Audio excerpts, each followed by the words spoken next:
Kau hianati aku, ku ambil pamanmu. Karya Al-Faruzian, bab 102, Kenalan. Oma!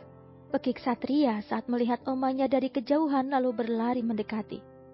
Satria, mana papa? Tanya Bu Fatma. Itu, tunjuk Satria pada Haikal yang sedang berjalan ke arahnya.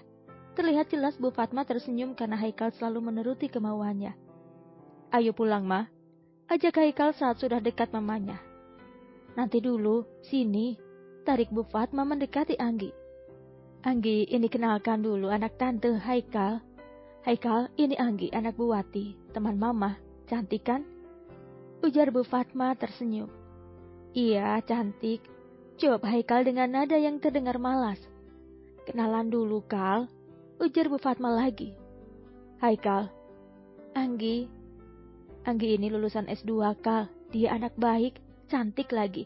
Yang pasti dia punya pendidikan tinggi. Mama suka kalau Anggi yang jadi menantu mama. Puji Bu Fatma terang-terangan. Kalian ngobrol-ngobrol dulu di kursi sebelah ya. Saling kenal dulu. Ma, katanya mau pulang. Kalau memang belum mau pulang, aku saja yang pulang, Ma. Aku lelah dan masih banyak pekerjaan. Ucap Haikal langsung. Kal, jangan buat mama malu. Bisik Bu Fatma pada Haikal. Ma, sudah, jangan malu. Gi temani Haikal ngobrol ya. Haikal memang begitu, kalau baru bertemu perempuan suka malu. Ujar Bu Fatma menarik tangan Haikal ke meja satu lagi dan Anggi mengikuti. Sedangkan Satria hanya diam melihat papanya ditarik oleh omanya. Satria, sini ya sama oma. Biarkan papa ngobrol dulu sama tante Anggi. Satria ingin punya mama baru kan? Ujuk Bu Fatma menarik Satria ke pangkuannya. Biar mereka saling kenal dulu, ucap Bu Fatma pada Bu Wati. Tampan ya Haikal, puji teman Bu Wati. Ya jelas tampan lah anak saya. Jawab Bu Fatma terkekeh kecil. Halo, ucap Anggi. Jawab Haikal dingin. Kamu kerja di mana? Tanya Anggi basa-basi. Di perusahaan om saya. Jawab Haikal sengaja mengatakan perusahaan omnya. Loh, bukannya kata Tante Fatma di perusahaan kamu sendiri? Ujar Anggi lagi. Haikal tersenyum sinis, dia sudah beberapa kali bertemu perempuan seperti Anggi, yang hanya memandang pekerjaannya, dan Haikal tahu maksud dan tujuan perempuan seperti ini. Mungkin maksud mamaku bekerja sebagai direktur, tapi itu di perusahaan omku, bukan aku yang punya. Jawab Haikal santai. Oh, Satria anak yang lucu ya. Tante Fatma banyak cerita tentang kalian. Iya, sangat lucu. Jawab Haikal lagi sambil mengeluarkan ponsel dari sakunya. Haikal terlihat sibuk mengetik pesan sambil tersenyum sendiri, membuat Anggi bete melihatnya. I love you. Jangan lupa makan siang. Nanti aku pulang mau dibawakan apa sayang? Tanya Haikal pada istrinya. I love you too. Kamu pulang saja sudah membuatku bahagia. Gak perlu bawa apa-apa. Aku hanya butuh kamu. Jawab April membuat Haikal tersenyum sendiri. Jadi pengen pulang sekarang karena ada yang butuh aku. Balas Haikal. Mas, panggil Anggi. Iya, kenapa? Jawab Haikal terkejut. Wajah Anggi terlihat cemberut karena Haikal sibuk dengan dunianya sendiri. Padahal dia sudah berusaha mencairkan suasana, tapi Haikal terlihat dingin.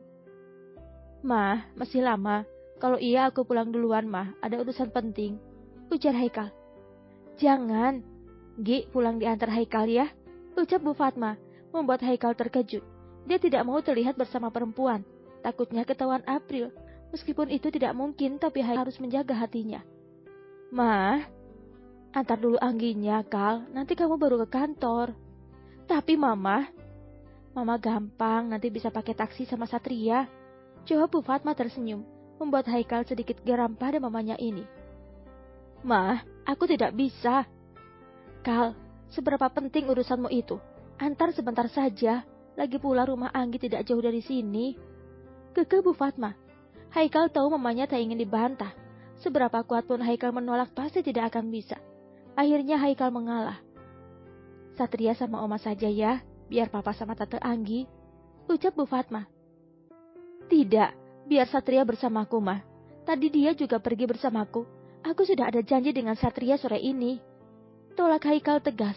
Satria pun berlari mendekati Haikal. Haikal menggendong Satria dan segera keluar. Ayo cepat ikuti Haikal, Anggi, ujar Bu Fatma memberikan kode dengan tangannya. Anggi segera berjalan ke belakang Haikal. Bu Fatma tersenyum kecil melihatnya.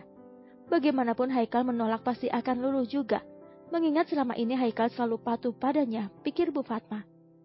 Sementara itu di sisi lain. Silahkan, ujar Haikal membukakan pintu belakang mobilnya dan membuat Anggi cemberut. Dia ingin duduk di depan, tapi Satria sudah duluan naik.